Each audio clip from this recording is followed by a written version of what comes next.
Şeýle hem Türkmenistanyň mejlisiniň başlygy Gulmanowaň İran İslam Respublikasynyň Daşary işler ministriniň konsulluk parlament we İran bilen işler boýunça ornatary Wahid Jalalzade bilen dowuşy geçirildi.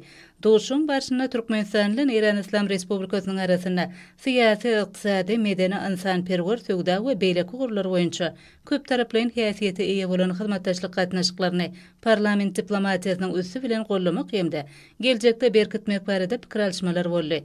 Şeýle hem dünýä we sebit derejesinde parahatçylyk, durnukly ösüş, hyzmatdaşlyk meseleleri boýunça Türkmenistanyň öňe sürgen başlangyçlaryna ýokary baha berildi.